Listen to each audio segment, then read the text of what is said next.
What's going on, guys? It's Johnny here, and today we're going to be discussing my top 5 chest exercises for beginners. Now, when I say beginners, I mean you're new to the gym, you're within your sort of first half a year for these particular exercises, so you're not quite ready to do bench press yet because you want somebody to show you that. So this is how you can start growing your chest and prepare yourself. So coming in at number 1, so the first exercise that you should be doing as a beginner will be the dumbbell incline press. So for this exercise, it's just 2 dumbbells, 1 each hand, and you're pressing it. I prefer to be slightly back further than the 45-degree angle. However, some people prefer to be on a 45-degree incline. It varies per person. Just play around with the heights and see what feels better for you, see what actually gives you a contraction in the chest and what's taking the load off your shoulders. Because if you go too high, you'll start sort of shoulder pressing it and bringing your delts into play, which is not what you want for a chest exercise if you're wanting to add mass and size to your chest. So notice that when I'm pressing it, I'm not banging the weights together at the top. If you're banging the weights together at the top, then it means you're actually deactivating your chest, taking the load off it. So what you want to do is you want to keep it controlled, coming up and stopping just before you hit the weights together. Therefore, it continues making the load on your chest. And you want the weights to travel directly up. They can come slightly in, but you don't want to be doing it as if it's a fly.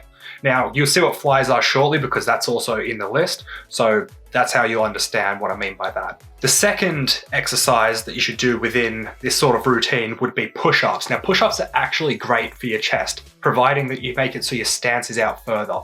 So I'm always on my knuckles when I do it, but that's because that's how I've always done it for the past 10 years. Since I was playing footy as a kid, I was always taught to just do it on my knuckles. So I've sort of just learnt it that way, and my wrists are terrible. So if I push down in the normal stance with my palms, then I find it hurts my wrists way too much afterwards. So I prefer to go on my knuckles, but that's not really something that you guys have to do. You just do whatever's comfortable. We probably want to have your width of your arms out past, so your elbows are at about a 45-degree out from your body. And that way you can really get the squeeze through your chest.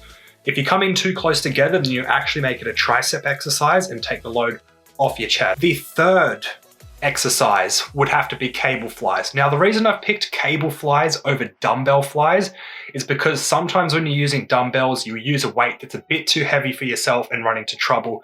Because if you go past the horizontal, as some people tend to do, but you don't want to go past horizontal as a beginner, purely because if you're using a weight that is too heavy and you're not used to this exercise, then as you come back past that point, you actually put stress through your rotator cuff and you could possibly lead to injury. So if you come out to horizontal and then keep it controlled the entire way, you don't want to be bouncing it off to try to get the momentum to bring it back up. You want to use a weight that you can actually control the entire way down and the entire way back up. You may have to play around a little bit with your positioning of your hands, whether they're up a little bit higher or a little bit lower. It doesn't have to be exactly in line with your chest. You can play around with it a little bit to see what's actually activating your chest more. The fourth exercise would have to be pec deck. The pec deck is a machine that a lot of gyms do have, so that's why it's on the list. It's sort of just a variation to the cable flies, but it's a more isolated exercise as the machine forces you to move it in one way and one way only. All you have to do is just jump on it, focus on the contraction of your chest. Don't just be doing it willy-nilly. You want to actually think about the muscle that you're activating and really squeeze it. So I'd recommend holding it at the end of each repetition, so that way you really know you're getting the squeeze throughout your chest, and that's how you'll be able to gain the most mass through it. The last exercise on this list would have to be the machine press as well. So the machine press is pretty much just, it's a chest press, sort of like the bench press, however, it's on a machine.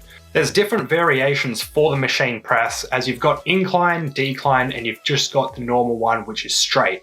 Now, I'd recommend just focusing on the straight one for now until you get a little bit more comfortable with it. And if your gym has the other options, then you can go and start branching out to those.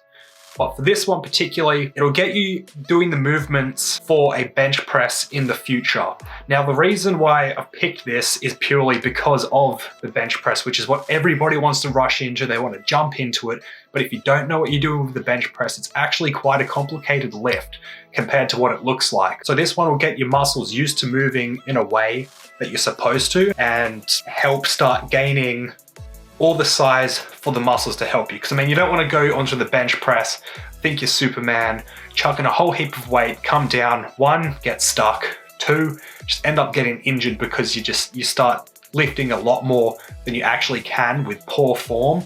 So that's why machine press is on this list. So hopefully you guys do enjoy these exercises to do. You can do them all together as one chest routine. So I'd probably just recommend, maybe for a beginner, do about 3 sets of each exercise and try to at least get about 8 to 12 repetitions for it. That's probably the best for you as a beginner, to use this entire list as a workout in itself. If this was able to benefit you in any way, shape or form, then don't forget to hit the like button and comment down below if it helped, if it didn't help. If you want more explanation on any of these, then don't be afraid to ask. I'm happy to reply to the comments and help you out where needed. And don't forget to subscribe if you're new around here for more content, and I'll see you all next time.